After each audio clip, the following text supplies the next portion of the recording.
All right, we're live back with the trial and error. Let me go ahead and get LinkedIn up and running here. Give me a second.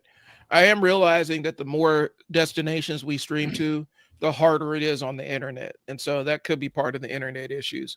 Because when I'm Okay. only streaming to one source, it's pretty seamless. So that could be it. Today I'm gonna condense the nonsense. Today I'm gonna be coaching Fearless on some stuff to help him get launched with his thing and kind of preview what he's got coming up um, on his end. So I'm gonna go ahead and roll the intro, and we're gonna get into this thing.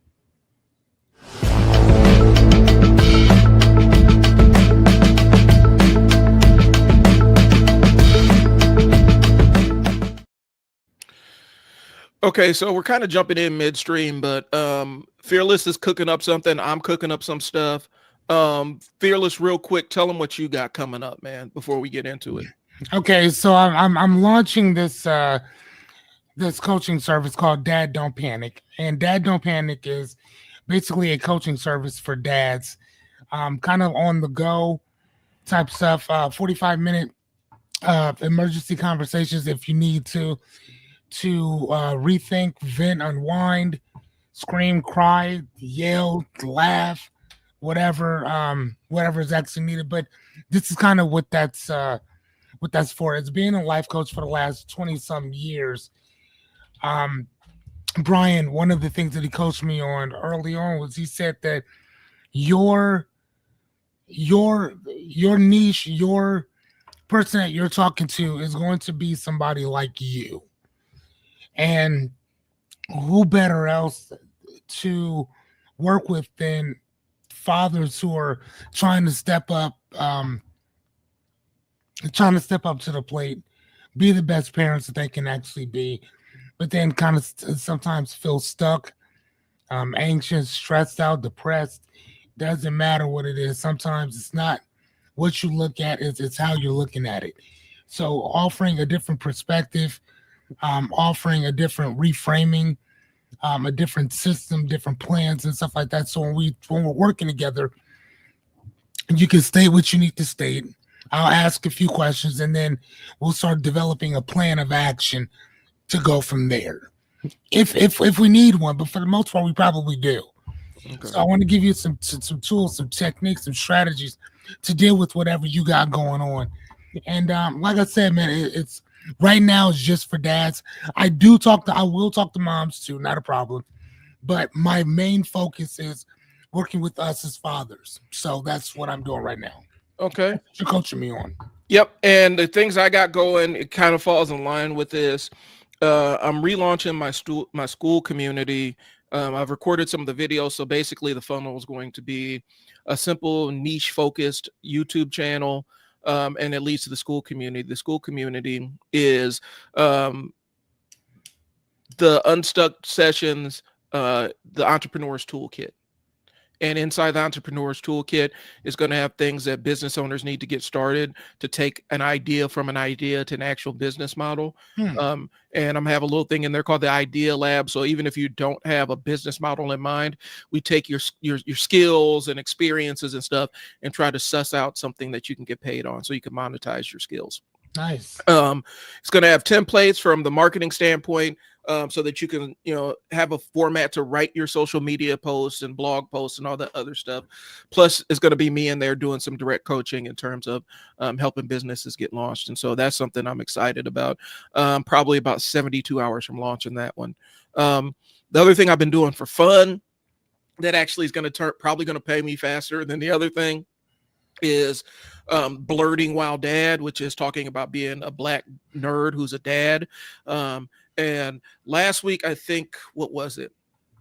I think the week before we talked about Pee Wee Herman and Pee Wee Herman's crack commercial and the DARE program. And then how a lot of major cities are were essentially big criminal enterprises they built infrastructure around.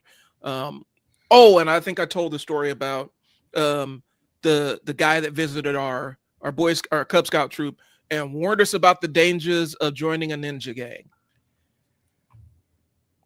A what? So, all right, I'll tell the story and then we'll get into it. So when I was like 10 years old, I was in Cub Scouts. And so we used to have guests that come and spoke to us. One of the guests came in and basically came out and sat down and talked to us. And dude was all serious. He's like, hey, y'all, I need to talk to y'all about this. Something I'm seeing out in the media, and I need you to take it seriously. And we're sitting there thinking, oh man, this is heavy, man. Like we got to lock in. He's like, I see a lot of stuff on television about ninjas. And I'm here to tell you that ninjas aren't your friends. They're killers. They hurt people. They sell drugs. Ninjas aren't the good guys. And so I know in his mind, he was like giving us like real game. Like we were supposed to walk out like, oh my gosh, I've been all wrong about ninjas. What that did to me was at 10 years old. What's he mean like Kung Fu, like Asian? Yes. Ninjas? Yes. And so and here's the thing. So in my mind, like he thought he was putting us up on something. In my mind, first thing I thought is, oh my God, ninjas are real. Like all the movies I've been fascinated with and everything, this is real. This is real life. And then the second thought immediately was, I'm going to go join a ninja clan. Like that's my goal in life. Now, 10 years old, I wanted to be a ninja. I was already taking Taekwondo. I picked up a Kung Fu class. We going to get this ninja thing rolling. And so it was the most ridiculous thing, but this man put it as seriously. And I'm kind of using that as a framework to talk about the power of imagination with kids. And sometimes we end up robbing them of that ability as they transition to being adults. But yeah, that was the whole conversation. So we have a lot of fun on Blurting While Dad, and it's just random things. This week, I'm trying to remember. I have my show notes, but probably going to be talking about how I only got to see half of the Fantastic Four movie before having to run to pick my daughter up and take her to the ER, and a couple of other things that I got going on. And so, talking about the new one? Yeah, the new Fantastic Four movie. Where did you end out? Where did you end off at? Just as they got back to Earth, like, and then we got the call, and we had to go flying. So, that's what we have on it. And so, I'm gonna talk about seeing half the Fantastic Four movie, and I have a couple of other topics. Adult contemporary hip hop, something in wrestling where some hood shit happened on WWE, which was really interesting. The fact that I saw a news article talking about Radioactive Wasp, like it's nerd stuff. It's really high level nerd stuff and pop culture, and then some parenting stuff wrapped in there. And so that's what Blurting While Dad is.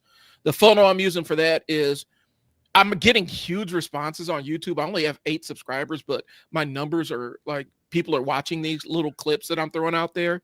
And so I'm probably going to be building a Patreon community for that, and attaching a Discord server to it so that we can have ongoing conversations. But Patreon will be paid and stuff. So I'll explain that later on once I get that built.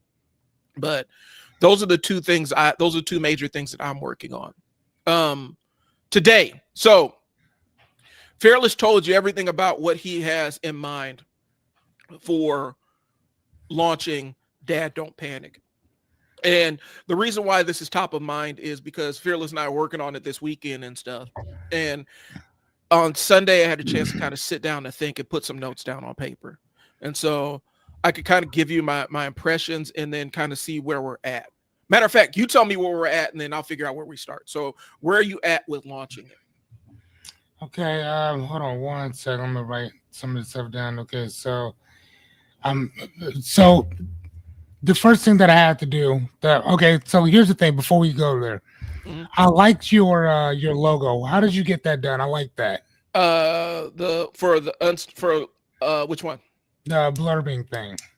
Oh, I paid somebody for that. I paid my friend Les. He designed that one. Really, that was good stuff. Oh yeah. Yeah, you're gonna have to give me his info because I love that. I'll text it. I can shoot him a text message here and say I have yeah, for sure. Like, yeah, I love that. That was some good stuff. He did that one, and he also did my I Sell Words logos. So okay, all right. Well, yeah. Either way, I like to do something like that. And I also have this other idea thing too, or whatever. That I guess we could talk about that too while we're doing this. Okay. So the first that we worked on or whatever was, I had told you that I needed help with the domain. So here, let's go in here. and I will bring it up. Okay. I'm pulling up Les's thing so I can let him know um that I have a potential client for him. So all right, go ahead and pull it up. There we go. All right, there we go. So hold on one sec to payment. Okay. So there's two more things that I need to work on for the most part, but so this is basically it right here. The one thing that I needed a lot of help on um was the domain part, Okay. right? Because remember I had to call you and I'm like, hey man, like I have no idea how to do this, and you're asking me like, hey, is it pointed? I'm like, yeah, it should be. And I sat down, I calmed down, I looked at the instructions, and then I figured out how to point the domain from point A to point B. Mm-hmm. I'm like, oh wow, okay. Now I can kind of see what they were talking about. But sometimes you're not gonna know until you actually are doing it. So once I went in, I figured it out. It took some time Mm-hmm. or whatever. So like now, if you type in here, I'll go here. If you type in "Dad, don't panic," it should pop up. Oop, hold on. Oh wow. No, that's Yeah. not mine at all. Nope, that's not mine. Hold please. It's supposed to be something like that around there, but no, that's not mine at all. Here, let me. Okay, let's publish this page. And again, ladies and gentlemen, this is called trial and error. So this is kind of what you want to do. You want to mess up as many times as you possibly can. Or whatever. Okay, perfect. So this is the what is this called? This is the landing page that a person will land on. So there's my beautiful face. And we'll probably put a video here instead of a picture. I just needed to put something down so people can kind of see what we were talking about or whatever. So the struggle was real, blah, blah, blah, blah, blah, what to expect. I also put these things down here where it kind of shows like when I was homeless and where I was living at, what was going on, all that stuff or whatever. And again, one of the things I talk about is that, if pictures are worth 1,000 words, this is one of those things that I want people to see that, some of the stuff. Now, here's the thing I don't like about this site is that there's not really a way, like if you click it, like I'm clicking these, Mm-hmm. they don't expand. Okay. You know what I'm saying? Like, you know what I mean? Like if you click and then it has like the arrow where you can keep going, it doesn't do that. Well, that's like the accordion. That's the accordion style where you click it and it unfolds into. Yeah. Okay. Yeah, that's not, or maybe I'm just not doing it right or something, but this is what it has for the most part. I have my other little things here. I just haven't hooked these up yet. Mm-hmm. Or whatever. Then you have your call to action thing. So here we'll click on this so you can kind of see what it does. And so, can you see that? Nope, I didn't show you. Okay. And so then you can actually go in and book yourself or whatever like that, right? So here's my thing. I need to figure out how to book it where as soon as you hit, like, let's say you hit this right here, this automatically fills in. I need you to try all this stuff too for me. I'm trying to get Dad Don't Panic. It keeps showing up the old page, and so I will probably have to restart my entire browser, or I'll open up a new browser to see if I can get it to pop up. I mean, yeah, dude, same thing happened to me too. So here, let's let me try to see if I can go. How do we do the incognito? Here, we'll go new browser.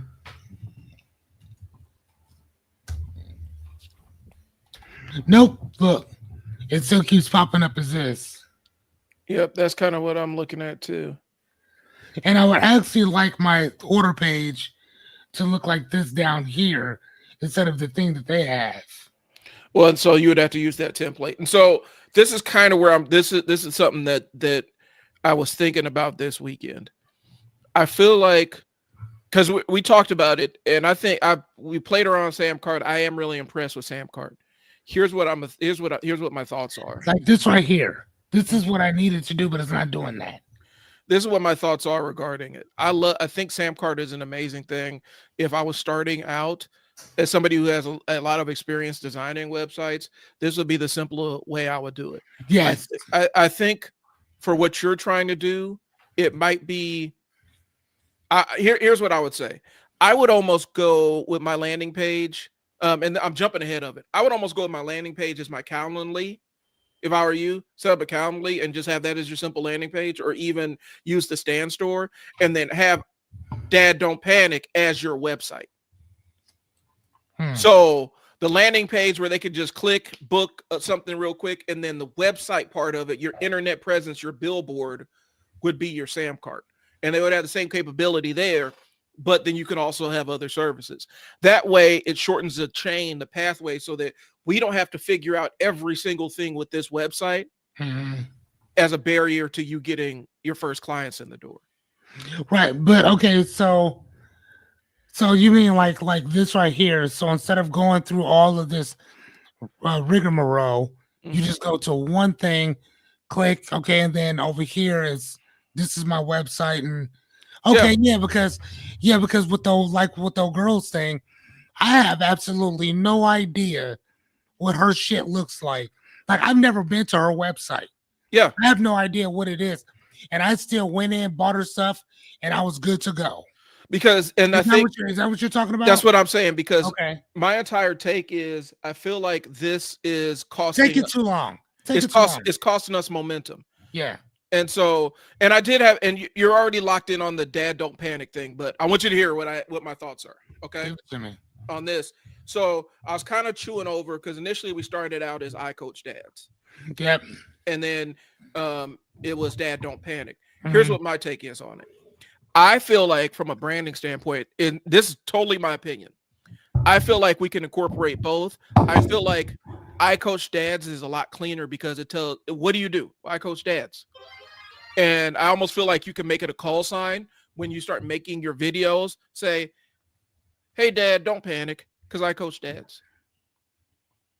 And that way it all kind of flows together, because you're saying, when I say I Coach Dads, to me, that if I say that, that tells people exactly, as soon as they see your face, Fearless Cummings with I Coach Dads, I feel like that. I might be biased because of the way I have my naming as I Sell Words, because it's helped me out a lot.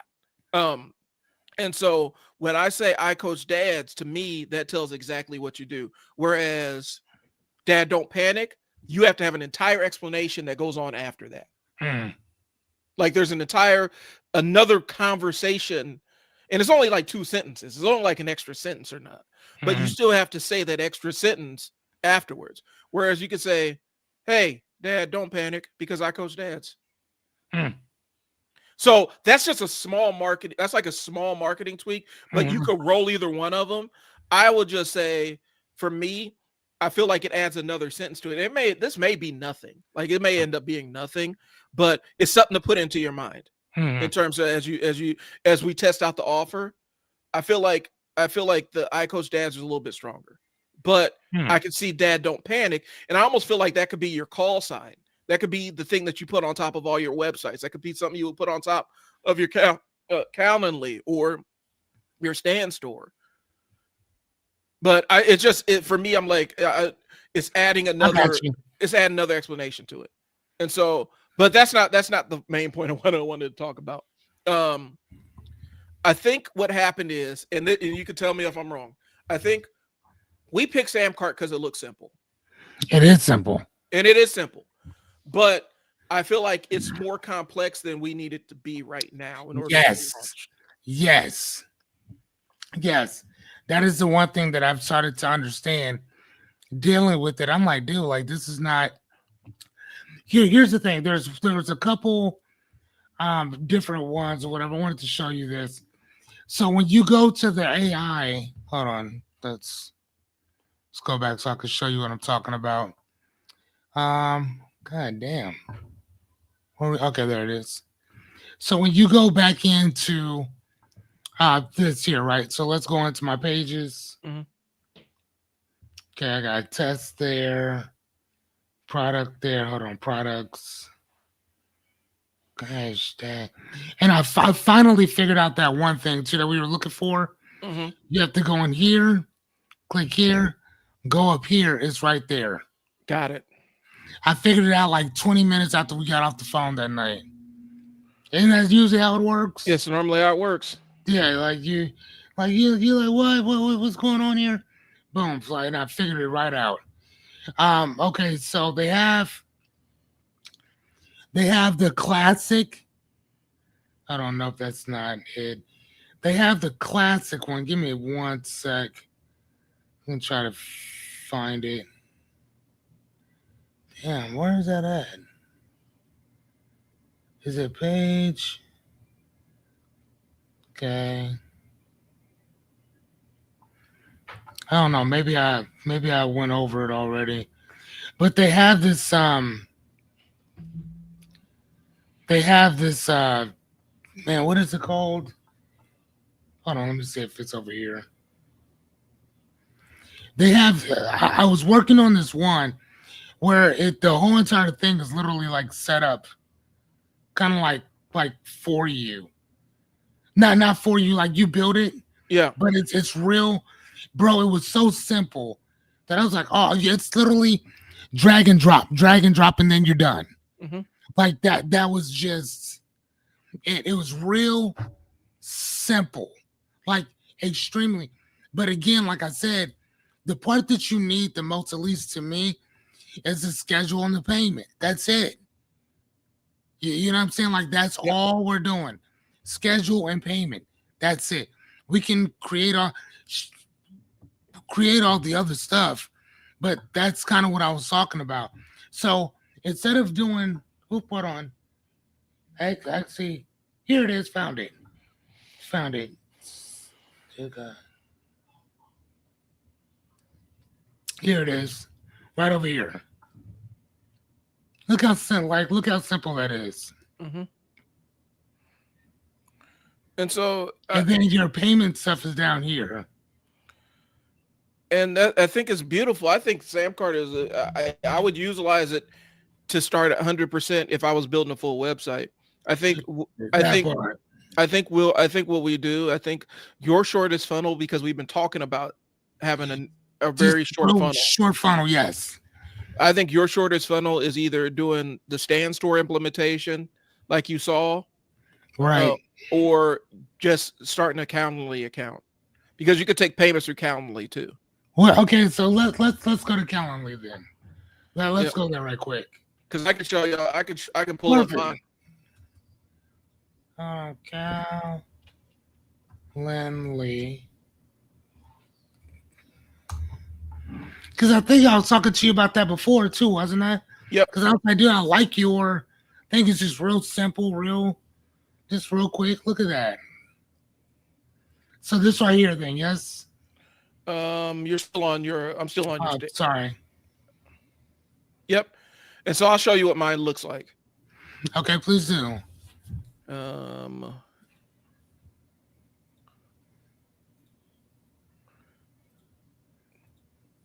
This is my Calendly. And so basically I'm about to go through and clean some stuff up because I got to add some things to it. But basically it's just this. And then they click on what they want, takes them right to the page. And like I'm filled up for August, but you could book out a meeting. Click book out a meeting. I get paid. And then it allows you to schedule your meeting, puts it on your calendar, puts it on my calendar, and ready to go. And if I need to ask questions or anything, I can kind of put a form in there where it asks questions and stuff to make it a little bit easier. Can I? Yeah. See, that's. I mean, the format is kind of like very basic, but yeah, no, it's still. Yeah. Like, yeah, I mean, yeah, I like that. Go back to that other one. What, this one? Yeah, I mean, it's basic. It's straight up. It's a calendar. And see, it has, if you could see, I don't know if you can see my cursor or anything. Yes, I can. 2-hour window, web conferencing, which will be Google Meet, $250 to book the session. And then it gives explanation of the service, and away we go. That's it. Yeah. And that's a very short, that's a very narrow funnel for a landing page, because it used to be I would send them to the website, then they would still redirect them to the Calendly and all the other stuff. Or I can just put the link to the Calendly right there, and then they can go ahead and get started. Okay. And so the reason why I'm suggesting that is because that's going to be your shortest path to money. And then as you build out your stand store, whatever, as you build out your, you can have that and other things on there. But this can serve as your landing page. Like Calendly or the stand store could serve as your landing page, because a stand store is basically, let me stop sharing that. What is stand store? Isn't stand store do the same thing? Yeah. So stand store is almost like, the way I looked at it, it's almost like a Linktree account, except you could sell products directly off of it. Linktree you can, but stand store is kind of set up for it. So examples. I'm looking through here.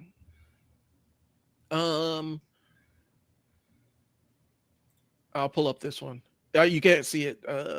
Let me visit that. All right, so it just allows you. It's basically like a Linktree, because like if you go to Instagram, right? Instagram doesn't only allows you to have a certain amount of links, and you can't really embed links in, like if you make a post, you can't embed a link at the bottom of it, but you can put links in your bio, and you only get a limited number of those. Basically, a Linktree allows you to post all of your links to whatever you need, all your services, if you have other social media accounts and all that other stuff. From what I'm looking at, a stand store adds that, plus then it adds a way to book for clients to book themselves, and has digital courses if they want to get the digital course straight off of there. And so it's kind of a landing page. Really, it's kind of a place where your links live, but you could use that as a landing page. Like a landing page really is, and I'm a condense, I'll cut through all the bullshit. A landing page really is just exactly what it sounds like. A page where your client lands to see what your products or services are. That's it. That's all a landing page can literally be anything. Some businesses are using their homepage on their website as a landing page. I don't advise it, but they're doing what now? They're using their main pages on their website as a landing page. And if it's not clearly delineated exactly what you're offering on that within the first at the top of the page, basically you're just inviting your customers to wander around your website, get confused, and leave. But a landing page to me is anything that where any link that you put in that you want your customer to go look at is where they're landing. They're landing on that page. Okay. And the marketing brain is you want people that land on your page to be directly taken to the reason why they landed on your page in the first place. For you at Dad Don't Panic, it's they want to book a time with you because they need coaching. So it makes sense on that landing page to have your booking page right there so they can solve their problem immediately. Right. So I think people get it convoluted what a landing page has to be. A landing page, all that really has to be is where they can go to get services. And so you could use if you like Stand Store and it like the visual aesthetic of it, go with that. If you don't need the visual aesthetic of it, and you just want somebody to go straight to your booking page and that's the landing page, then use Calendly. I don't know if the Stand Store has an integrated booking software, is what I don't know. Or if you have to use outside. Like if you still have to use Calendly and the Stand Store, I don't know. Does that make sense? So, because more times than not, a lot of these, and we even found with Samcart, you still have to use outside booking software. Because it's not with which one? With Samcart, you still have to use an outside booking software. Yeah, I know, that's what I was. And I mean, but even then, they're like, well, yeah, this is like really, dude, fine, whatever. So,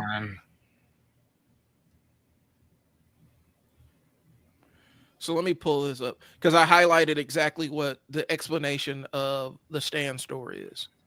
And we're not doing plugs for either one of these. Like we're just sitting. No, not at all. We're looking at it from a business standpoint of what makes sense for what we need to do. So if I pull it up, the Stand Store is a platform that allows creators to sell digital products, online courses, memberships, email lists with a link in bio format. It's designed to be an all-in-one solution, replacing the need for multiple platforms. Examples of what creators sell on Stand Store: ebooks, templates, online courses, and coaching services. So it's really built for that. And that could be your end-all be-all. If you want a stronger internet presence, of course, you're going to have a website. But this can be the home for all your other stuff too. So if you decide, hey, I have an ebook, I'm writing an ebook about fatherhood and telling my story, you could sell it on your Stand Store. Right. If you're wanting to do a parenting class, an online parenting class, you could sell it on your Stand Store. And so you could put all that stuff in one place. And you don't have to do all the coding and all the other stuff on the back end. The only thing you got to do is create the content. But if you have more than that, or you want a stronger online presence for SEO and for a little bit more discoverability, then yeah, absolutely do the Samcart thing too. I'm just saying, it might make sense to just find a simpler implementation for your landing page so we can get this rolling for you. All right, let me go ahead and close that. So, what are your thoughts, Fearless? It's cool. So as you were talking about that or whatever, I jumped into a chat to ask Tom. That's what I call my thing or whatever. Because I think if you name it something, becomes something or whatever. So anyway, I asked T, which one is better, I Coach Dads or Dad Don't Panic? And it said between the two, it says Dad Don't Panic has a stronger brand choice, and it says here's why. It's emotionally compelling. Don't Panic speaks directly to the overwhelmed dads. Memorable and catchy. Feels like more of a movement and a campaign, not just a service. Has a built-in urgency and reassurance. It's catchy and action triggering. Flexible growth, can grow beyond a one-on-one coaching workshops, merch, as well as courses. I Coach Dad is clear but limited, simple and self-explanatory, great for personal branding or a tagline. And it says, but the cons is that it feels generic. That's why I stepped away from it, because it was just too generic for me. Like a description, not a brand. Harder to build emotional connection or even curiosity, and is less versatile with long-term explanation. Long-term expansion. So final verdict, go with Dad Don't Panic. I use that as it's used. I Coach Dads as a part of your pitch or your tagline, not your brand name. So it says example is Dad Don't Panic. I coach fathers through burnout, disconnection, overload. Overwhelmed with clarity, calm, and accountability. And it kind of goes into that whole thing. But that's the reason why I switched it out of I Coach Dads to that, because I was like, man, it doesn't like it tells you what you do, but and again, this is one of those things. Unfortunately, I gotta throw your own words back in your face. And one of the things that you taught me was that works, but it also has to be something that you know, but it catches your attention, but it also catches what it is that you do as well. So one of the things, like with Two Dads in the Bookstore, you know exactly as soon as you hear that exactly what it is. Like, you don't have to. Do you guys sell? I mean, yeah, you can ask if you sell merch. Do you do this? Do you do that? But you know, it is two guys, two fathers, and a bookstore. So you know that I sell books or books, book adjacent type stuff. With Dad Don't Panic, I like this one because I get to explain a little bit about what it is.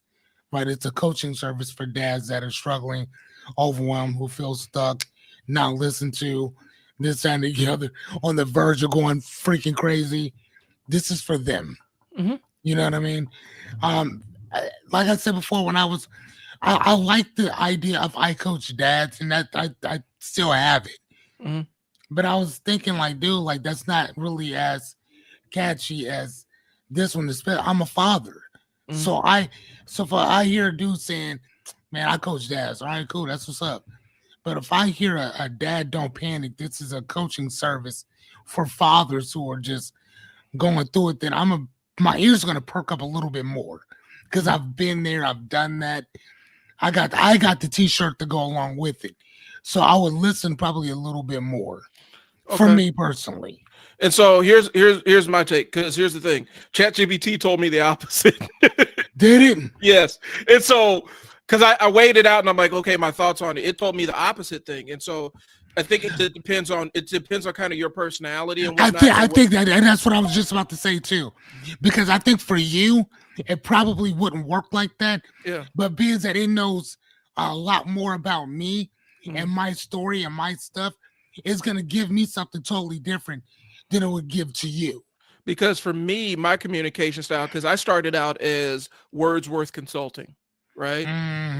And so, and it was like straight up copywriting service, right?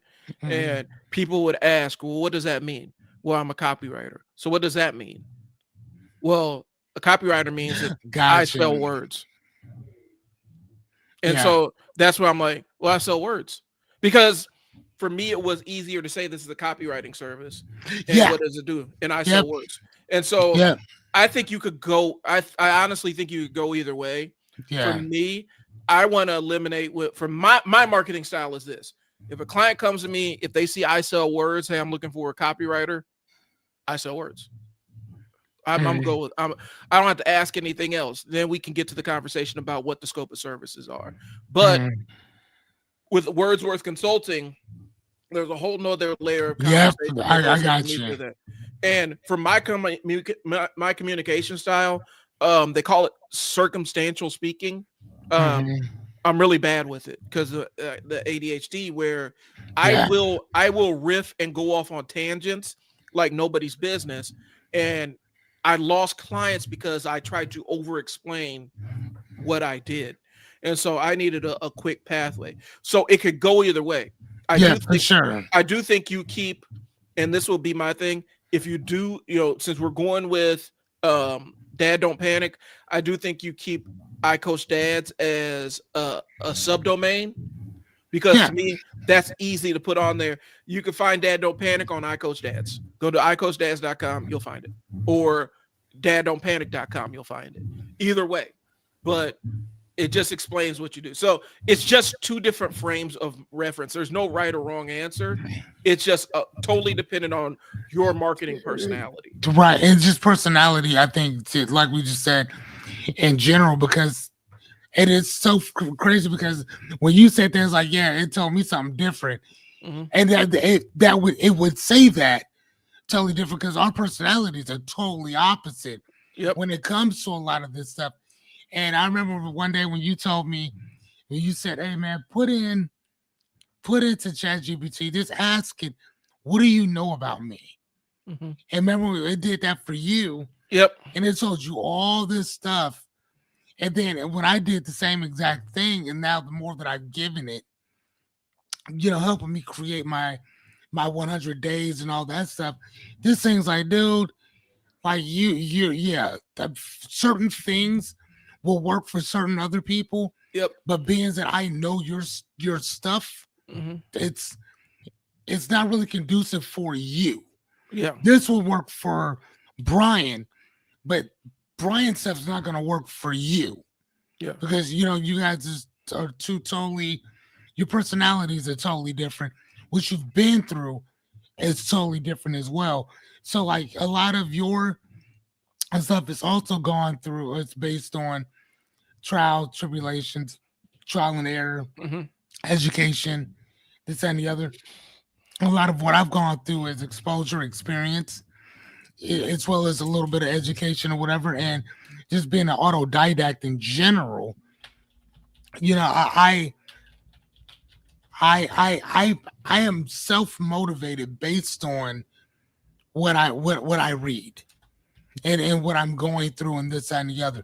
Like I said, doing that 100 days or whatever, I went out to dinner with family recently, and they were asking me like, are you done with did you ever finish up that 100 days? I'm like, that shit's been done. Mm-hmm. You know what I'm saying? Like, I mean, for real, but for the people that were there every single day, they know, what I'm saying? That's been done over a month now.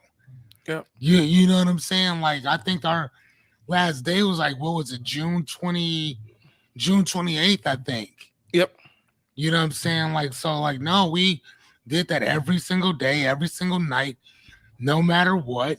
And I'm like, damn, I mean, the people that didn't really know me like that, they were on, like, like constantly. So I think that if you're gonna do something, just jump out there and do it. I'm teaching my son that there's 3 simple things to success in general, and I think that if we understand this, I think that we'll be better off in general. Yep. 3 steps, and that's it. Number 1, what do you want? That's it. Nothing happens unless there's some type of intention. So state what you want. Number 2, show up for what you want. Mm-hmm. And number 3, do what you said that you wanted to do. That's it. There's nothing else that you need to concern yourself with. And out of all those books that I've read, everything boils down to those 3 concepts. Nothing else. I mean, you can add more stuff to it if you want to, but at the end of the day, that's literally what the first 3 things are going to be. What do you want? Show up for what you want, because most people ain't going to show up. Most people don't know what the fuck they want in general. Right? And I'm just being honest with you. We don't. So know what you want, show up for what you want, and keep your word to what you're showing up for. That's it. There's nothing more to it. Or whatever. And I think that, I mean, even with this whole dad don't pay anything or whatever, I think that a lot of us as fathers, a lot of us as people in general, tend to make things way harder than it needs to be. Yeah. We make things way more difficult than it needs to be. It is not that serious. You know what I'm saying? I was looking at the whole thing going on with Dr. Umar Johnson. You heard about that? Yeah, I've heard about all that. And I was just kind of sitting there thinking, like, this man is doing something that I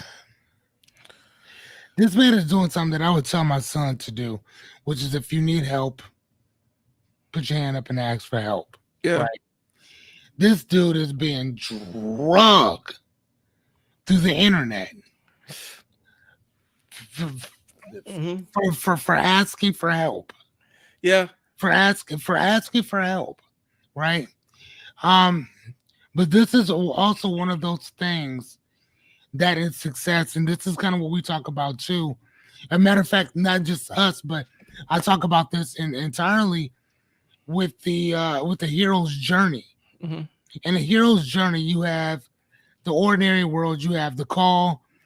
What is it? You have the call, you have the decision to go out and do something, and then you have, or I think it's the mentor. The mentor comes or whatever. And one of the things that I've started to truly understand, and with the mentor stuff, bro, Mhm. is that there's so many of us, my guy, that we hold on, let me find it right quick. Here we go, found it. Um, yep, I was right. Okay, the refusal of the call, and then number 4 is the meeting your mentor.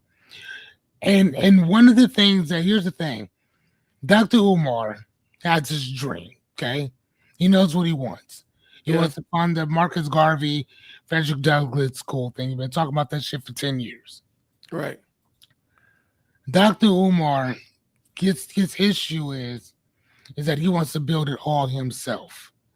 He wants to be the end all be all of the school within itself. He wants to be the school psychiatrist, the school principal, the teacher, the janitor, the this, the that. You know what I'm saying? He Mhm. wants to wear all these hats. But that just lets me know that he's never read the book Who, Not How. Yeah. You know what I'm saying? That's what that shows me.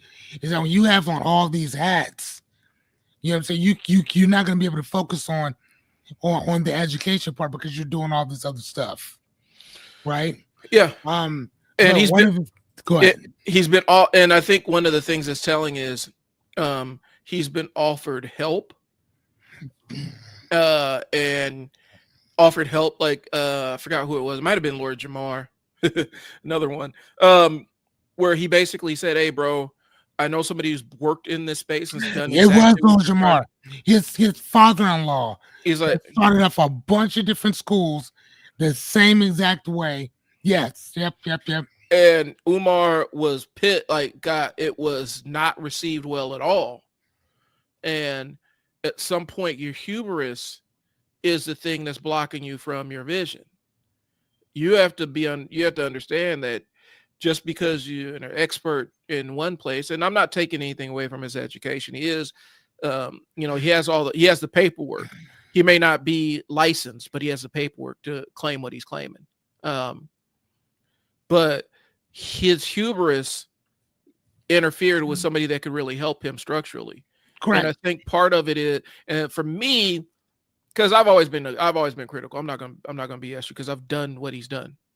I had a little bit more help with it, but I've done what he's done in terms of starting school. I think what happens is when your hubris jumps in front of you like that, it makes it harder for people to take you seriously, even if you know what you're doing. If somebody who knows better steps in and says, "Hey, let me help you out with this," and you angrily shoot them down, then people are like, "Oh, this dude ain't really serious about it." And I think that hurt him. But yeah, go ahead. And I think you're right. Yeah. He's trying to do it all by himself. I think the backlash he's getting is the fact that they've counted like $4 million that's gone. I think JT the Pocket Watcher, I don't know if it was JT or whatnot, basically broke down the entire thing with the banks and like, yeah, it doesn't necessarily work like that all the time when it comes to the banks, what he's talking about. But I think the pushback he's getting is people are like, "Hey man, where's the school, bro?" I think some little dude popped on his stream and was saying, "Hey man, my mom been wanting this school and now I'm about to graduate from college, bro. Like what's happening?" Right. And he went on and like, "Oh, little crusty niggas." And he started making fun of the dude that's like, "Yeah, my mom really wanted to send me to that school." Basically, a dude saying, "My mom paid money in beliefs that this was gonna happen." And so part of it is the danger of living in public like that. The other part of it is there's always going to be people waiting to see you stumble and fall on your face. The other part of it is sometimes you do have to show your work as you're working on it. And so there are multiple fronts to that. That's just my take on it. No, and here's the thing though, dude. I 100% agree with that, and I think that one of the part of the hero's journey is knowing, like I said before, finding somebody who has more wisdom than you. Mm-hmm. Even in the book of Ecclesiastes, Ecclesiastics, which is said to be written by King Solomon.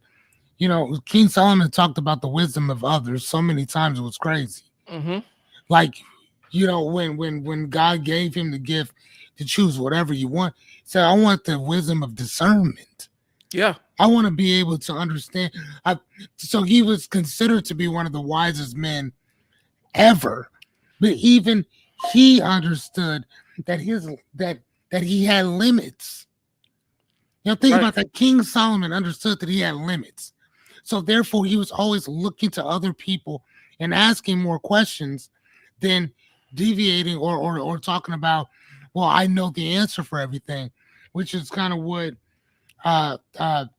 Dr. Johnson had actually done.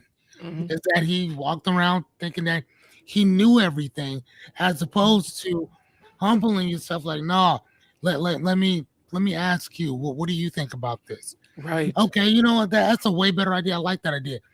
I was watching an interview with Elon Musk, and an interviewer was interviewing him about something. They were just walking.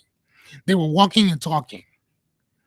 And he asked Elon, he said, why doesn't this have, I think it was something with the rocket or whatever. I don't know if it was flat or something like that. He asked him a simple question. And Elon looked at the guy, looked up again, said, that's a very good point. I'll change that. No ego. No, you know what I'm saying? No hubris. Just like, no, that's a very good point. I'll change that. Right. And that was it. I mean, you know what I'm saying? Like, dude, like when I was doing my 100 days, again, 100 days, you know how many times the audience had corrected me on so many different things? Like, dude, thank you. I would have never even known about that. And then there was one dude who actually thought that I was talking shit about him, mm-hmm. and came for me. And I'm sitting there apologetic, like, hey, sight unseen. I'm like, hey, if I said that, it doesn't sound like something I would say, but if I did, I deeply apologize. Online in front of everybody. Now, the next day, I went through, and again, you know me, I don't watch my own stuff. Right. I went back to watch what he was talking about, and then I recorded it. And I'm like, is this what you were talking about? I hit the button, and what it was a conversation that myself, he, and his woman had about some dude stiffing him on some stuff or whatever. And that's because we were talking about excuses or whatever, because we all know somebody with a crap ton of excuses. So I had said, I know that, you know, this man knows about excuses. Right. Hinting towards the conversation that we had. He thought I was talking about him directly. So then he's like, man, you don't know me like that. This and the other. He's like, you know, so you came for me online, so I'm going to come for you online. And just went in on me. I'm like, oh, wow. And I'm like, dude, like that wasn't my objective. If that's, you know, I don't even remember saying nothing like that. And then the next day, I even tried calling the dude to try to, hey, let me show you what happened. Right. You know what I'm saying? Because like you came at me on some stuff that like, no, dude, this was just a misunderstanding. This is based on a conversation that you and I had. Right. And still, but again, though, if I'd have done something like that, I'm quick to apologize because, hey, you know, I fucked up.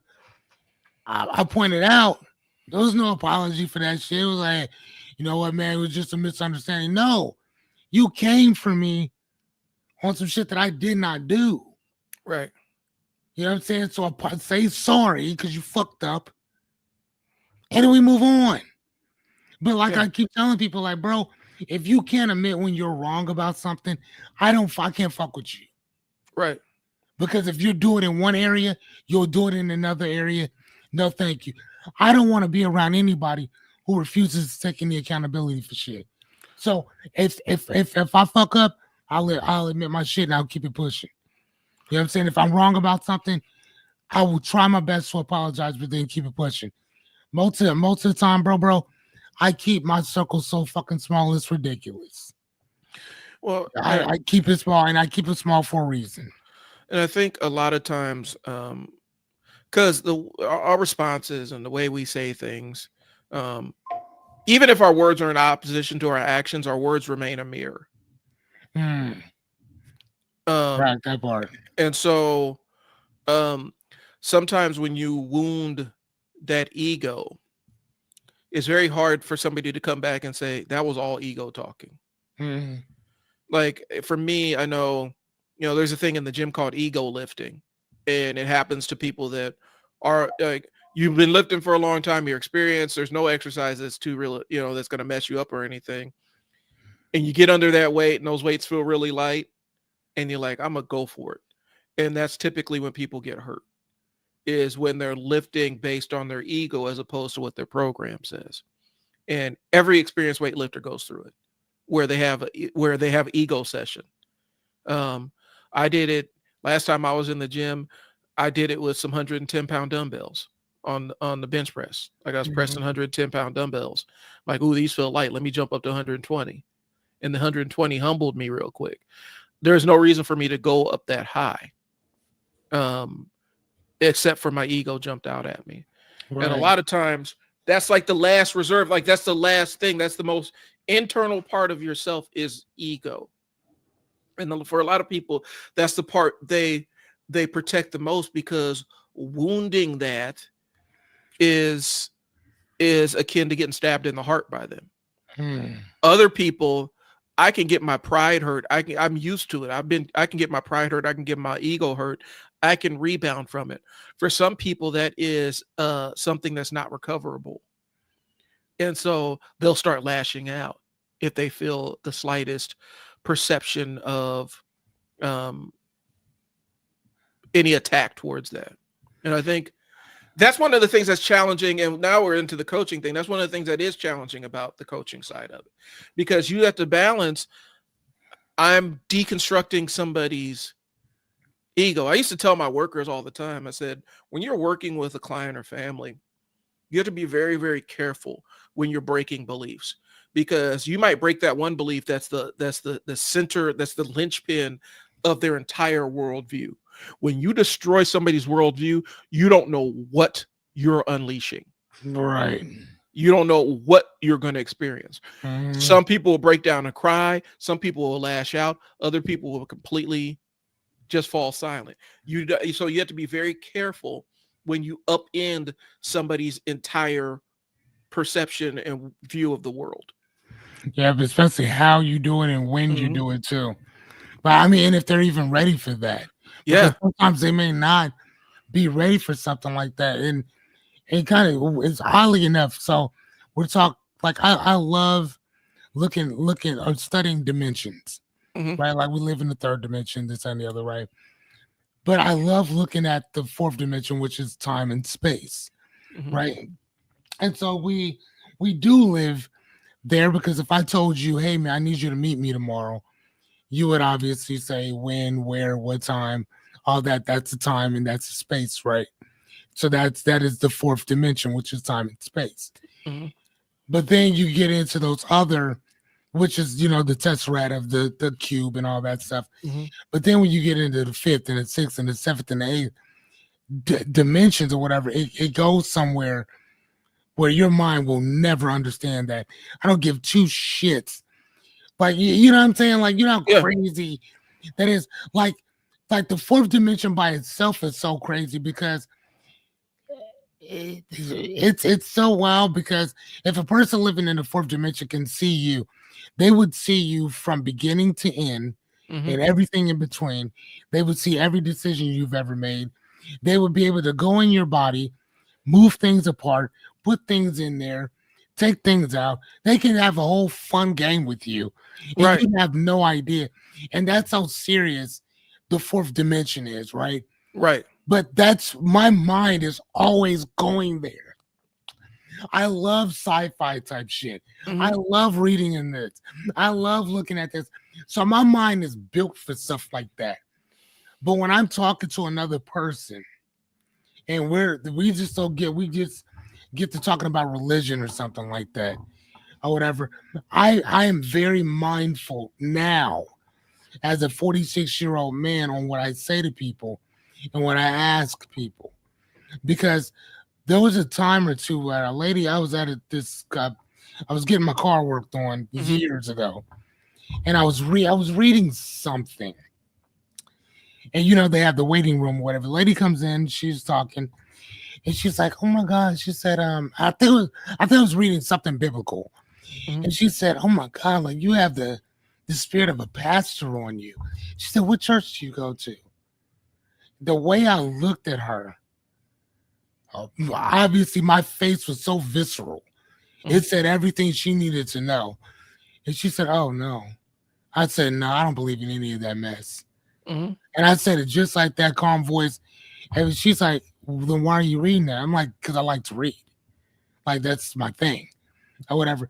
I'm like, I don't believe I'm not a Christian. I'm not a Muslim. I'm not Mhm. Hindu. I'm not any of those things or whatever. I just love to read. That's my thing. I would be I think I would consider myself agnostic. I know there's something. Yeah. I don't know what it is, but I also know you don't either. Or whatever. So we Right. can sit and talk about and if you tell me that I know this to be true because this book tells me so, then our conversation is over. Yeah. I mean, respectfully speaking, conversation is over because that's almost like me telling you that I know Tuesday exists because of the way it smells. Yes, I know it's Tuesday. How do you know that it's Tuesday? Because it's Tuesday. So if you were to get rid of all maps, not all maps, if you were to get rid of all calendars, all times, all notes, and matter of fact, you can keep the notes and all that mess, and you were to fall into a deep sleep, when you woke up, you'd have no idea what day or time it was. I mean, maybe time wise, but date you wouldn't. You wouldn't know if it was Monday or Tuesday. You'd have no idea. So talking to me about something like that in this dimension, no, thank you. Like you can, but it's I'm good. So yeah. Well, But anyway, I'm sorry.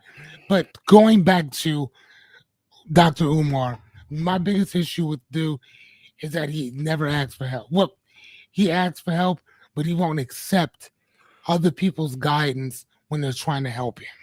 I think that my thing is when people offered to help with the school, he didn't want it, but he wanted to ask for help when the money got funny. That part.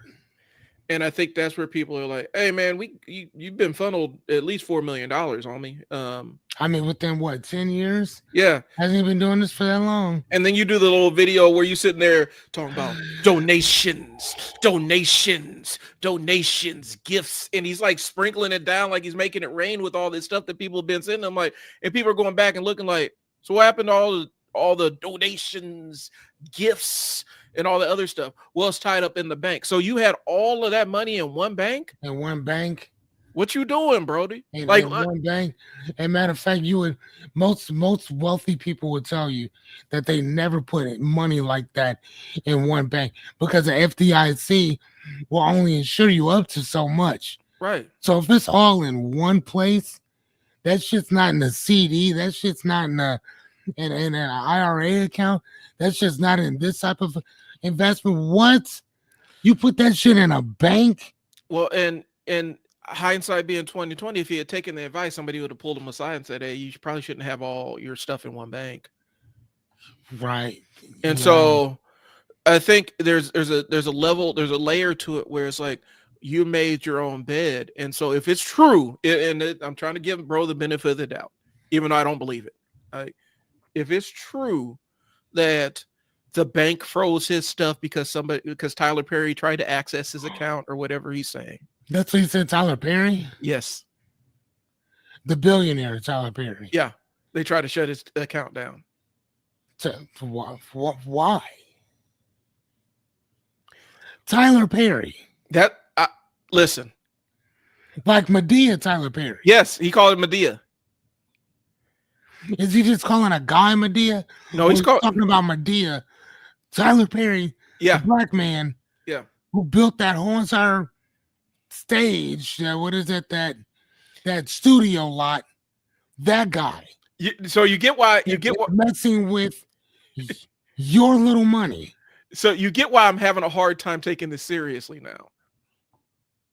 Because he blamed Tyler Perry and then some other person that he has a one-sided beef with. And so yeah, beef with Oprah? I don't know what his issue is with. I mean, like Monique actually had beef with them. Yeah. I mean, and she had, for me, I think it was rightfully so that she had beef with them. Yeah. You know what I'm saying? But this here. So that's why I'm having a hard time. Like, I'm really trying to be judicious and give him the benefit of the doubt and treat this like, yeah, this is something that happens. I'll be trying to breach his bank account. But then he comes out and says, and if I find out that it was Medea, you'll be getting sued because it's a federal crime. Like, so why? What I think happened was you got so many chargebacks on your account that finally the bank said, you know what? You know what? We need to pause this, block your access so we can investigate what's going on. I think that's probably what happened. Or there's active investigation running. And that's fine. But at the same time though, bro, that means that you get on the phone and you start booking yourself to all these different places. I mean, you know what I'm saying? Like, seriously, motherfucker, you don't sit there and beg people to fucking send you money or whatever. Like, I don't understand. Like, dude, go ahead. Get back on the speaking circuit. Because I said this a long time ago. I said my entire issue with Umar is I wish that he would have taught people I wish he would have taught black folks how to take their knowledge and get on speaking circuits and book these things and write their own books and tell their own stories so they can be on these big stages and be getting compensated for sharing their work.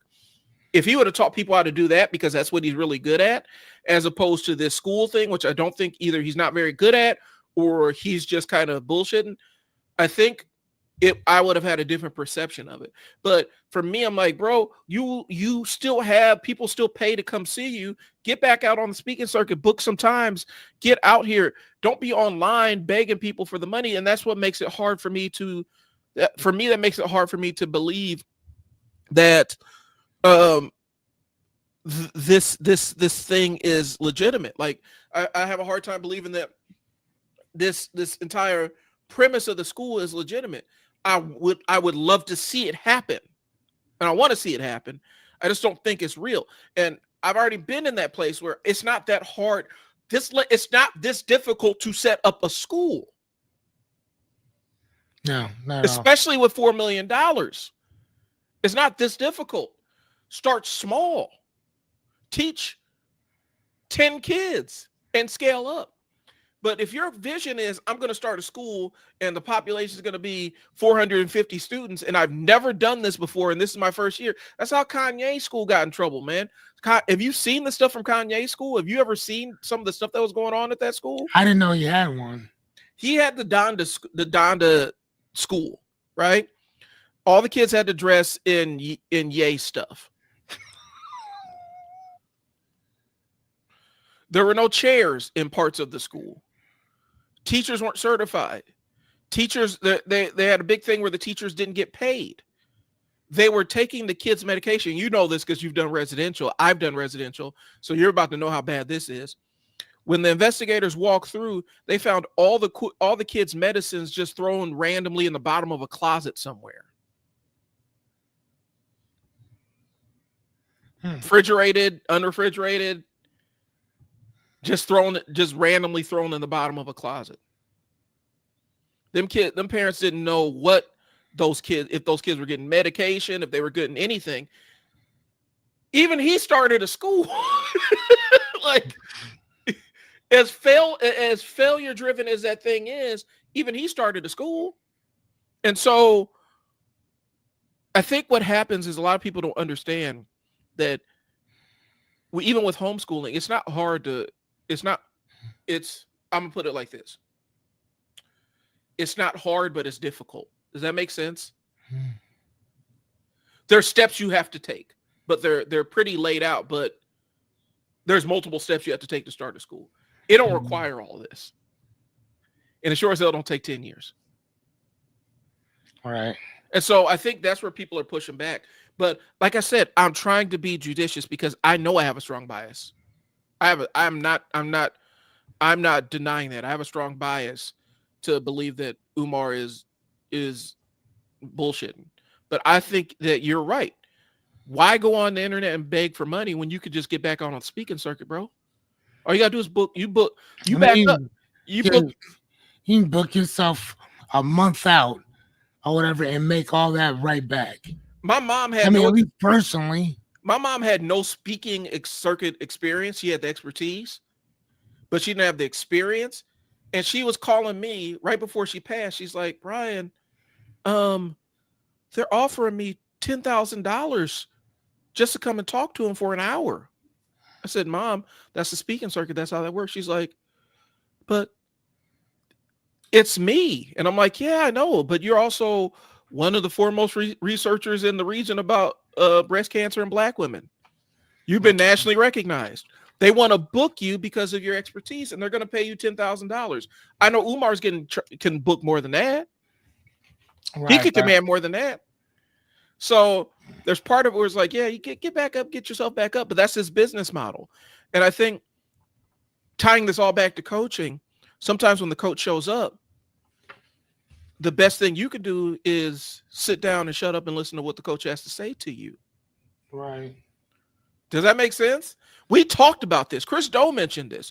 When you pay somebody for coaching, it's not your job. Sometimes it's not the job of you. If you're paying a mentor, if somebody's mentoring you, takes you under their wing or they're coaching you, if you're paying them, you need to do what they tell you to do. Yeah, that part. Shut up. And I think there's a level of folding your ego that's associated with it. And that's why most coaching programs don't work for a lot of people because they cannot remove their ego. They can't disqualify their ego from speaking for them. And they can't humble themselves and say, I need to do exactly what this person's telling me to do. Right. Now, sometimes there's a mutual respect where we're both experts. We're just experts in different iterations or different layers. Yeah. Sure.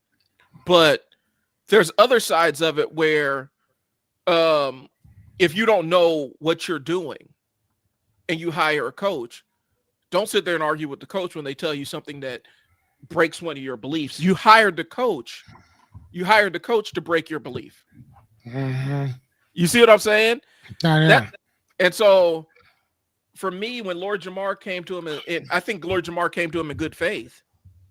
Sorry, I'm getting my boy Les sent me the links for you, so you can reach out. But I think he reached out in good faith, and I think Umar kind of showed his hand a little bit. Are you serious about this? I don't need no help. All right, well, you do you. So it's interesting to see. It's interesting to see where this ends up going, because invariably somebody's going. The only reason he posted that video is because he knows people are going to pay him. People are going to pay him money. People are going to send him money because his fan base still messes with him like that. They'll send him money. They'll bail him out of the situation that I think he created for himself. See what happens, though. So now, what for us? Let's get back to what we were talking about. I think, and let's have some clarification. So for you, what do you think you want to do? Do you want to do like to narrow the funnel? Do you want to do the Stand Store implementation or the Calendly thing? What makes more sense to you?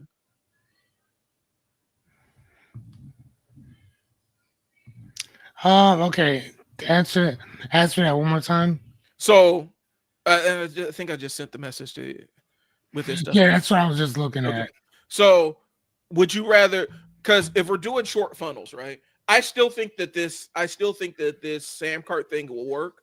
But if we're looking at speed to get this up and rolling, do you prefer? And it might be something you have to take a look at both platforms and get back to me. But what sounds more appealing to you? The Calendly thing where it's only booking, where they can only book you. They land on the page and they can book you, pay you and book you, or the Stand Store where they could book you or do any other litany of services. Okay, hold on one To get sec. for something minimally viable to get off the ground. Okay, sorry about that. Your message just came in, and it started plopping through. Okay, so say that one more time, sir. So for you, what makes more sense, Stand Store or Calendly?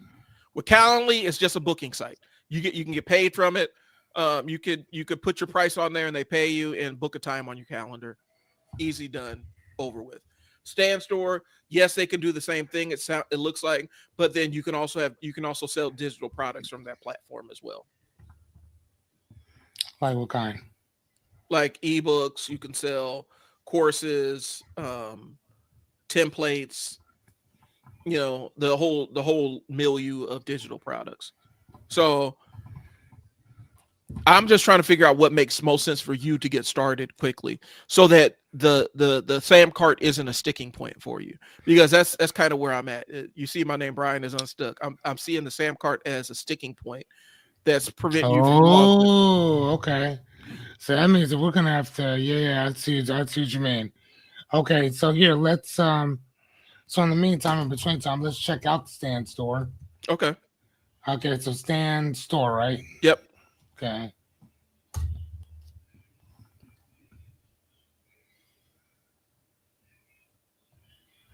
All right, so here let's.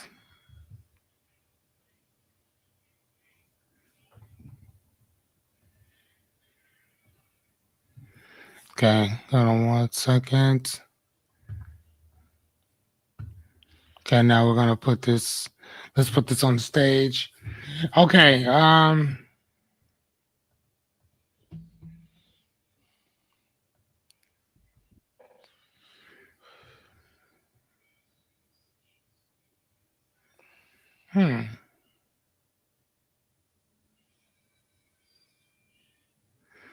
Oh, dude. This seems like a whole lot simpler than the other. Yeah. I think the only thing you're losing with this is probably some customization options. But if the goal is to get this thing up and running, I feel like this might be the easier path to getting money quickly. Because you've already seen what the Calendly looks like. This is more or less a landing page, just a full-blown landing page. And then you could have the Samcart thing as your website if you want it. I mean, right, but I mean, again, the question is, do I really need do I need it? That's I mean, it. I guess time will only tell, right? Yeah.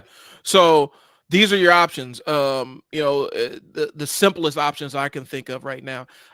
My biggest thing is I feel like we're losing momentum right now with getting this launched. Yeah. Because I feel like the more time we have to spend in the pre-launch phase trying to iron out and learn how the language of routing and making sure the website, the routing language that comes along with domains and stuff. Crazy. And subdomains and everything, as opposed to you could just have this thing up and running and ready to go. Or you could do the same thing with the Calendly and just have it up and running. Because what your funnel eventually is going to be, and this is the funnel I've recommended, and I'll tell the audience, but this is what I told Fearless.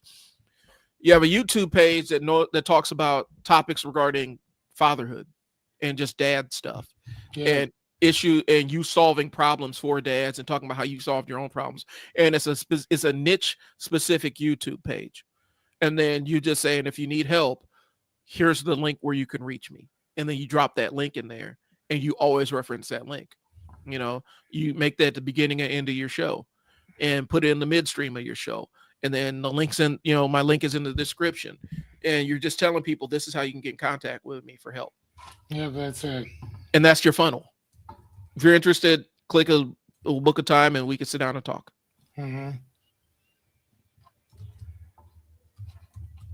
Flat narrows funnel. You don't have to go through all these pages. You don't have to go through somebody's website. You don't have to click here to do this and click here for all that stuff. Now, the benefit of a Samcart is once you get up and running, now you can actually start tracking analytics and put an ad that retargets all the people that have come to your page, and you could really blow it up because it provides all that stuff. But even looking at it, I think if you upgrade to the $99 a month one, it gives you pixel tracking too, because that's what you need is a YouTube pixel. A Facebook pixel. So it's a tracking code, so it could track who's coming to your website and where they're from. So that you can market back to them. It's all marketing stuff. So that's the conundrum we're up against. And so I think if you take a look at both of them and figure out which one makes sense for how you want to implement it. If you're looking for dead simple, Calendly is dead simple.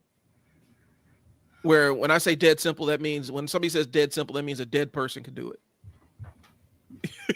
It's dead. Hey, Anya.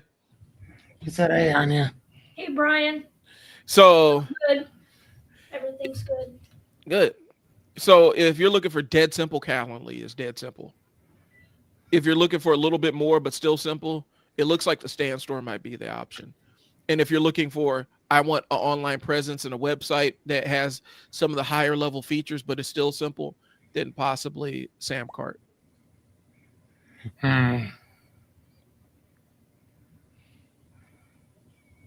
So, and I know you've been putting hours in on the Samcart thing. For me, I just see it as something that is absorbing hours where you could have been launched.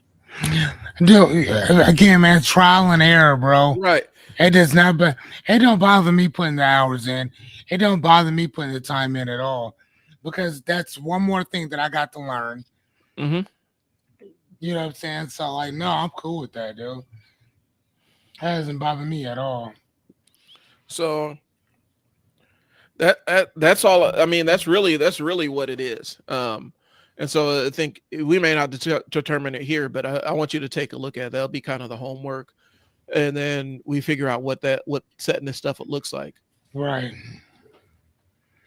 It's okay. Add your social media accounts to your sensor so the audience can connect with you. I don't really want to do. Okay, yeah, we'll do Facebook. Because I got a bunch of people on there, yes? Yeah. And you don't even have to do, like, if you don't want to do YouTube videos, you can do Facebook videos. That's where your main audience is. What do you mean? So you're saying Facebook for what? Like for for the stand. It said connect. You know what? Can I just talking about the initial sign up. Yeah, it says okay, and it said add your social media to the stand for, but I kind of don't want to though. But it's not letting me move past it either.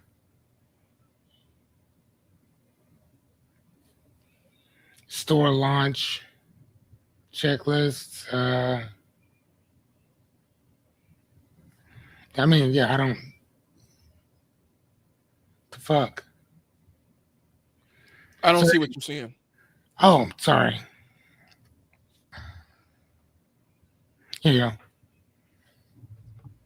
Oh yeah, you can put in. These are the different links. It's gonna put it on the page. So wherever you're at. So if you just got Facebook, then they just go with Facebook.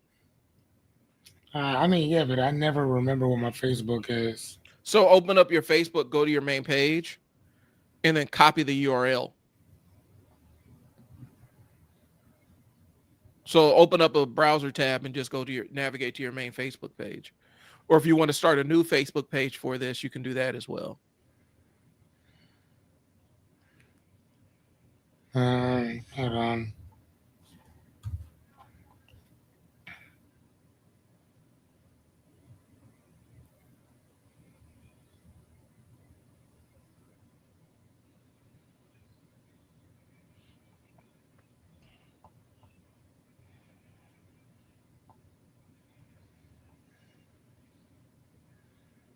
Oh, dude.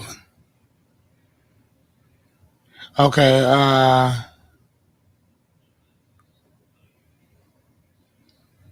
so where am I at?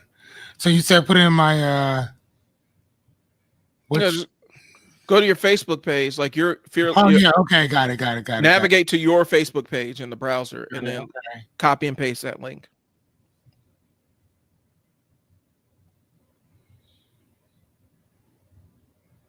Okay.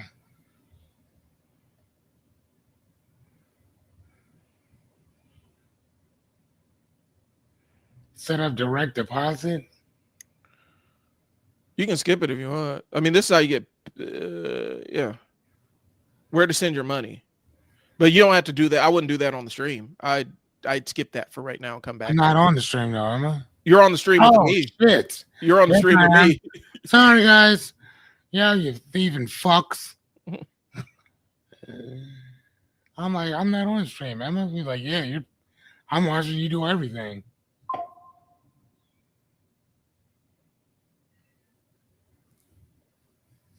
Yeah, and it does. What is that? Stripe. Mm-hmm.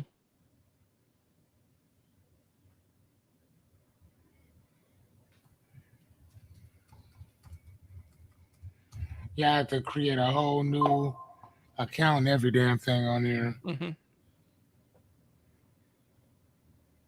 It was not fun, sir.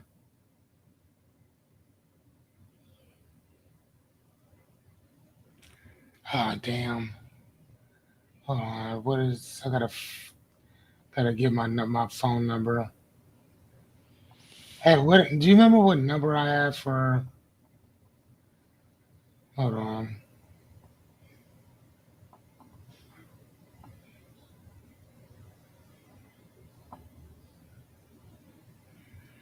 Okay, there it is. Oops, it's 4. Okay. Okay, and we are just about there, ladies and gentlemen. Like we said, this is trial and error. Yep. So this is, damn it.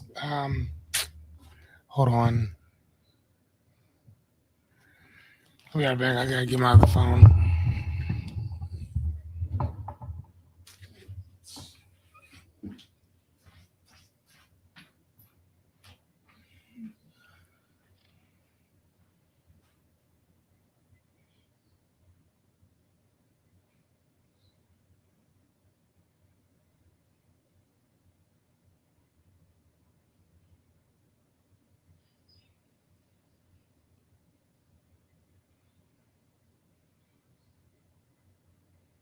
All right. So while Fearless is getting this stuff together, and I'm gonna start wrapping up because I got to run too. The thing that we're going to say is the thing I want to leave you with is, as Fearless gets his stuff set up, the thing I want to leave you guys with is this. Sometimes simplicity beats anything else, and sometimes you want to find the easiest way to get launched, and then you iterate it midstream. So you get the thing launched, and then you start revising it midstream and adding layers of complexity to it. Oftentimes, we get too jammed up and too caught up trying to make it perfect before we make it right and before we launch it. And that's where our dreams go to die. You know, your idea will die on the vine because you're trying to, you have this vision of what a perfect rollout is. And so that's what I'm doing in the Unstuck sessions, the Entrepreneurs Entrepreneurs Toolkit, trying to give you some of the tools so that you can get launched and not fall into the overlearning or perfectionism trap. And so that's something I got coming up. You're going to be seeing more and more stuff on my page, on my personal page, as we get closer and closer to launch. Hopefully with Fearless right now, what we've done is we've simplified it so that we can just have a simple launch. And that's it. That's all we're looking for is just that. You know, the shortest pathway to get you paid is typically the best one, and you can always revise and remix as you go along. So that's all I really have today. I don't really have anything else outside of that, and I think we're on a good path here, Fearless. So do you have anything to wrap up with? Oh please. Okay. Man, damn. What time is it? Oh, fine. Okay. Okay, so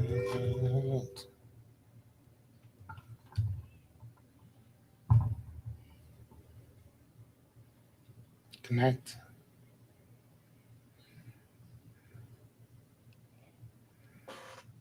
All right, cool. Got it.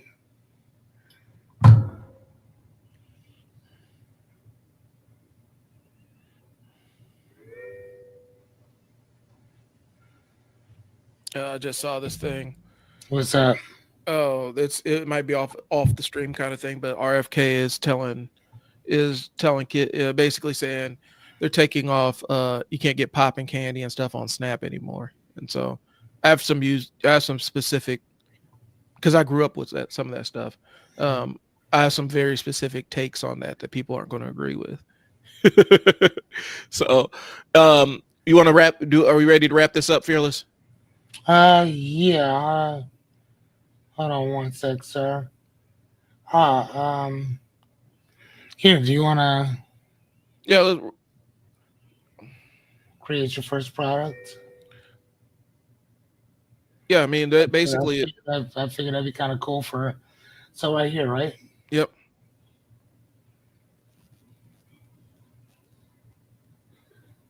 Okay.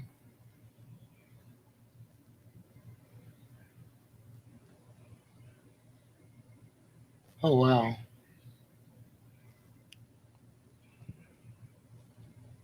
Okay, so yes, that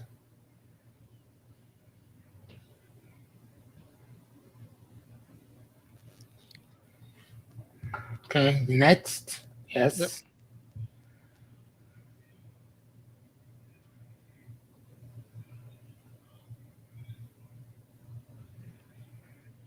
Hmm.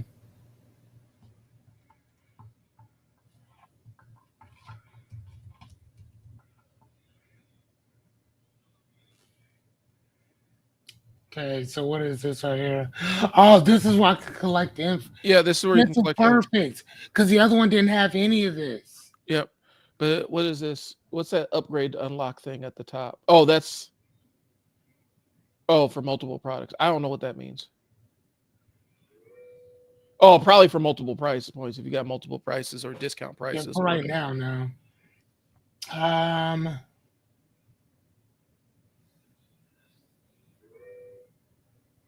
Oh, nice.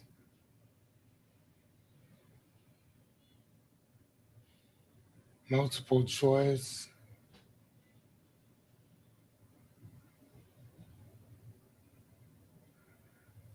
Oh, nice. Dude, this is tight. Mm-hmm. Yeah, the other one does not have any of this. Mm-hmm. Like again, you can write down. You seen all this? Yep.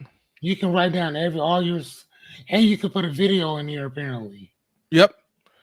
So this allows you to do like I think so. Maybe this might be the best pathway for you, and it's the simplest implementation. Yeah, this is it. Okay. Keep that shit as simple as possible, man.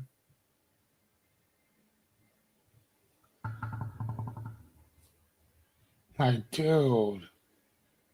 Okay, hold on. We'll go next. Availability. Okay, what is this? Prevent hosting one meeting. Yeah, it just keeps people from double booking you. Yeah, dude. So all you have to do is go in, book it, done. Yep. This, bro, come on, stop playing. So I think this might be the solution, the simple solution that you're looking for. You get your reminders, order bump, confirmation email.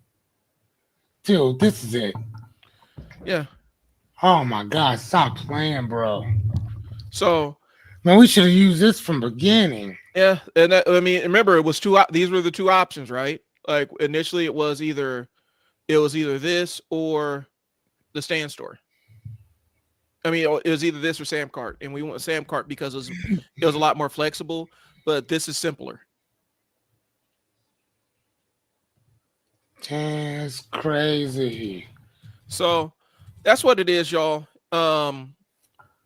you guys see how simple it can be. Sometimes you just need a little bit of outside perspective to kind of shift what your perspective is and reevaluate things. Because we're not saying that the Sam Cart might not be an option in the future at some point down the road, but it doesn't have to be the solution right now, and we don't have to try to force it to work. Right. And so, like, even with more socials, this is where we would have, if you had a YouTube that was dedicated to talking directly to dads, that's where you would put it. Oh, okay. Gotcha. So I could do like a dad don't panic type of Yep. thing over here is gonna okay. Damn, okay, I get that. And then the way that you utilize this is, now you see where it says stay in store up in the corner, it says stay in store, dad don't panic. You just copy and paste that into wherever you need it to go. And Wherever from now on, all they do is hit that, it goes straight there. Yep. And then they can book a time. Done. Simple funnel, straight up implementation. And a lot of times I think we're biased towards having the most robust solution as opposed to the simplest one. Right. That's just the natural order of things. And that's what happens when you got guys that we read a lot and we learn a lot and we implement a lot. Sometimes you can get yourself underwater fast. Right. So I think we're in a better place now with this. And plus, I think you can move fast on this, Fearless. Like, I think you can get this set up quick. Yeah, I should have this done by the day for sure. And once you get done with that, then we start planning the content and what that's going to look like. And now you have. Now this is perfect, bro. This is perfect. You have a content path to fill your funnel and a place for them to land and click and get immediate relief. Right. Dude, I'm loving this. And I'll tell you, I'm testing out the school thing again. I'm going to tell you how that goes, because I think there might be a pathway for there, but we're not going to revisit that until I test it out and make some money on it myself. You know, and that's kind of the thing though, bro. It's to see, you know, which one works for you. And like, you know what I'm saying? Like, and learning that, just like StreamYard. Like, you taught me about StreamYard. There's a bunch of other things out there too, but I'm more comfortable with StreamYard. So when they create something, when they roll something out, I'm gonna know it because I know StreamYard. Right. I would rather pay, even if StreamYard was a little bit more than its competitor, I would rather pay for this than something else because I know this. Yep. You know what I'm saying? So with this here, I mean, I think that my objective is to find one thing and work that thing. Yep. You know what I'm saying? Then work that. And then kind of, you know, work my way back, whatever. But this right here does everything I needed to do. My payment is already set up. It took less than 5 minutes to set it up, but it took less than 5 minutes to set it up because I'd already set it up on the other one. Yep. So each thing feeds off itself. And like I said, that other one, you may keep it and just have it as a billboard for where you're at and put your stand store, like, you know, however you want to do it. But it doesn't have to be the thing that holds you up right now. Right. And I think that's important. It because a lot of times, and this is what I'll wrap up in. My entire thesis is the Unstuck sessions, right? Like that's my masterwork. We get stuck in a lot of different places, and sometimes that ends up costing us momentum. And we don't have to get stuck. You can find other options. You can find other angles to navigate towards your goals. Just because you don't know how to code a website doesn't mean that you can't get started with your business. Yeah, that part. Yeah. Just because you don't have $10,000 to pay a website designer doesn't mean that that's your excuse, you know? And so sometimes it's just finding the simplest way and just getting something minimally viable. That's literally that, bro. That's it. I mean, as soon as I can find out exactly what this thing is supposed to look like and all that stuff like that, that's to me, that's all it is, bro. Is figuring your stuff out. Mm-hmm. You know what's gonna work for you, and then just doing that. Like there's not really much else to talk about, at least not to me. So this is funny. We could go off air here with this one. Yeah, let's do that. All right. So, all right. So thanks for tuning in, y'all. I appreciate y'all. Hopefully you got something out of it. Hopefully this allows you to simplify whatever thing that you're working on in your brain is and find the simplest way to roll it and then just improve from there. I'm Brian. Fearless here. Thanks for tuning in. We'll see you guys next week. Peace.